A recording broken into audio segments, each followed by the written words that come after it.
Hi friends, welcome to Cooking Sparta. இன்னைக்கு நாம வெண்டைக்காவை வச்சு ரொம்ப டிஃப்ரெண்ட் டேஸ்ட்ல வெண்டைக்காய் பச்சடி எப்படி செய்யறதுன்னு பார்க்கலாம். இந்த வெண்டைக்காய் பச்சடி சூடான சாதத்தோட வச்சு சாப்பிட்டா ரொம்ப டேஸ்டா இருக்குங்க. வாங்க வீடியோக்குள்ள போகலாம். ஃபர்ஸ்ட் ஸ்டவ் ஆன் பண்ணி கடாயை அடுப்புல வச்சு கடாய் சூடானதும் 2 டேபிள் ஸ்பூன் நல்லெண்ணெய் ஊத்திக்கலாம். எண்ணெய் சூடானதும் கட் பண்ணி வச்சிருக்கிற 200 கிராம் வெண்டைக்காவை சேர்த்துக்கலாம்.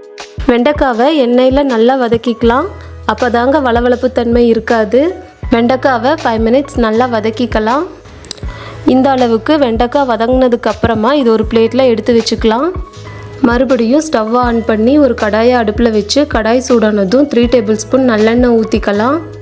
எண்ணெய் சூடானதும் 1 டீஸ்பூன் கடுகு, 1/4 டீஸ்பூன் வெந்தயம் போட்டுக்கலாம். கடுகு வெந்தயம் ரெண்டுமே நல்லா பொரிஞ்சதுக்கு அப்புறமா கட் பண்ணி வச்சுருக்கிற சின்ன வெங்காயத்தை சேர்த்திக்கலாம். இதோட கொஞ்சம் கருவேப்பிலை சேர்த்துக்கலாம். வெண்டைக்காய் பச்சடி சின்ன வெங்காயம் யூஸ் பண்ணி செய்கிறதால ரொம்ப டேஸ்ட்டாக இருக்குங்க. ஆனியன் பொன்னிறமானதும் இதோட கட் பண்ணி வச்சுருக்கிற 2 தக்காளி சேர்த்துக்கலாம். தக்காளியை நல்லா வதக்கி விட்டுக்கலாம். இந்த அளவுக்கு தக்காளி நல்லா வதங்கினதுக்கு அப்புறமா இதோட 1/2 டேபிள் ஸ்பூன் மிளகாய்த்தூள், 1/2 டேபிள் ஸ்பூன் உப்பு, 1/4 டேபிள் ஸ்பூன் மஞ்சள் தூள் எல்லாத்தையும் ஆட் பண்ணி நல்லா மிக்ஸ் பண்ணி விட்டுக்கலாம். இப்போது இதோட வெண்டைக்காவை சேர்த்துக்கலாம். எல்லாத்தையும் சேர்த்து நல்லா மிக்ஸ் பண்ணி விட்டுக்கலாம். இந்த அளவுக்கு புளியை எடுத்து தண்ணியில் கரைச்சி அந்த புளி கரைசலை இதோடு சேர்த்துக்கலாம். இதை லைட்டாக மிக்ஸ் பண்ணி விட்டுக்கலாம். வெண்டைக்காவை மூடி வச்சு 5 மினிட்ஸ் வேக விடலாம்.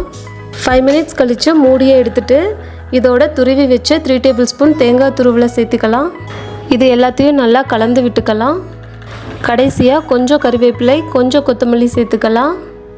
இதையும் லைட்டாக மிக்ஸ் பண்ணி விட்டுக்கலாம். டேஸ்டான வெண்டைக்காய் பச்சடி ரெடி. இதை ஒரு பவுலில் ட்ரான்ஸ்ஃபர் பண்ணி சர்வ் பண்ணலாம். நீங்கள் செஞ்சு பார்த்துட்டு உங்கள் ஃபீட்பேக்கை கமெண்ட் பாக்ஸில் சொல்லுங்கள். உங்களுக்கு இந்த வீடியோ பிடிச்சிருந்தா லைக் பண்ணுங்கள், ஷேர் பண்ணுங்கள், சப்ஸ்கிரைப் பண்ணுங்கள். மறக்காமல் சைடில் இருக்க பெல் பட்டனை கிளிக் பண்ணுங்கள்.